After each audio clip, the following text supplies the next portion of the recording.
Olá, eu sou o Ciro, eu sou uma pessoa preta, tenho barba, cabelo raspado, tô de moletom preto, estou agora no escritório da minha casa, nos fundos tem uns quadros, sou professor concursado na Prefeitura de Joinville, professor de Geografia, porém hoje eu atuo como supervisor escolar. Olá, eu sou Elisana, sou professora de educação infantil no Centro Municipal de Joinville. Eu sou branca e estou na sala da minha casa.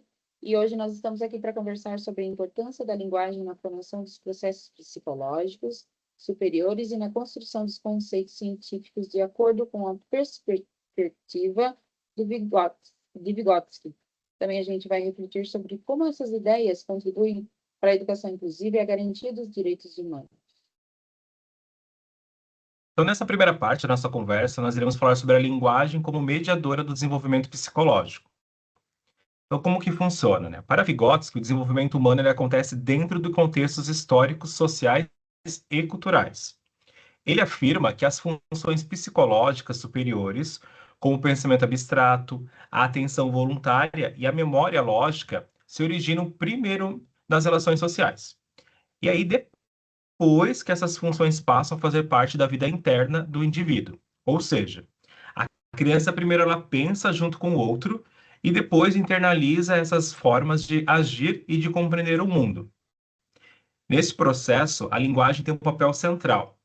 Ela é o principal instrumento que permite a mediação entre a experiência vivida e a construção do pensamento.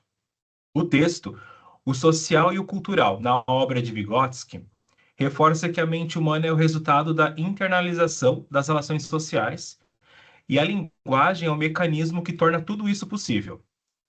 Um exemplo prático vamos pegar uma roda de leitura compartilhada no primeiro ano do ensino fundamental. Durante uma atividade de leitura em roda, a professora avalia uma história em voz alta para os alunos, pausando em momentos chaves e fazendo algumas perguntas, como por exemplo, o que vocês acham que vai acontecer agora? Por que esse personagem está triste? Se fosse você, o que faria nessa situação? As crianças, né, ao ouvirem os colegas e a professora, eles vão construindo significados coletivamente, usando a linguagem para pensar, argumentar e imaginar.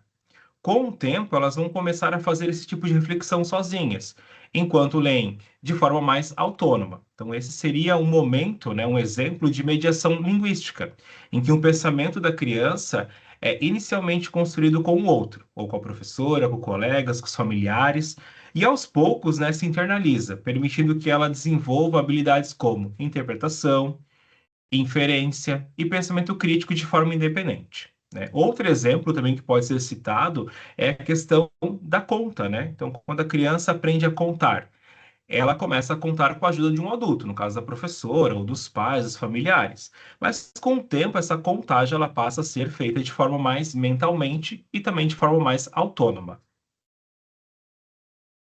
É, é, Diante disso, existe a construção dos conceitos científicos, né?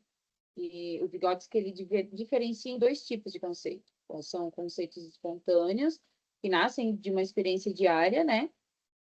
Como saber, de exemplo, né? Como saber que a água molha, né? A criança, para ter esse conceito, ela vai abrir a torneira, vamos dizer assim, e ela vai ver que ao colocar a mãozinha dela, vai molhar a mão dela. Então, esse é um exemplo de conceito espontâneo, né? E também tem o conceito científico, que ele se forma no ambiente escolar, né? De maneira intencional, quando o professor tem intenção, e ele sistematiza, né? O aprender, o conceito de vertebrados ou compreender o que é a democracia, né? Então, na sala de aula, isso no dia a dia, né? Então, a linguagem é fundamental para a construção desses conceitos científicos, pois é ela que ajuda a organizar e classificar e nomear os conhecimentos. Diante dos vídeos, né, que a gente assistiu, os textos que a gente estudou, mostram que é pela mediação do professor e por meio dessa linguagem que a criança se apropria dos conceitos, né? E na perspectiva inclusiva, né? E significa garantir que todas as crianças, inclusive aquelas com deficiência, tenham acesso a diferentes formas de comunicação, oral, escrita, visual, ou recursos alternativos, e assim que elas possam participar ativamente do processo de aprendizagem e desenvolver o pensamento científico, né? Diante disso, tem o texto Desenvolvimento e Deficiência na Perspectiva Histórico-Cultural, ele destaca que a linguagem é um direito humano essencial. E toda criança, que nem o Ciro falou lá em cima, isso ali na rodinha de conversa, né, que ela tem direito à linguagem, e daí nas rodinhas de história, né, Ciro, acho que tu comentou, né? Isso, aham. Isso. Então, toda criança, com ou sem deficiência, tem direito de participar dessas práticas, né, mediadas pela linguagem.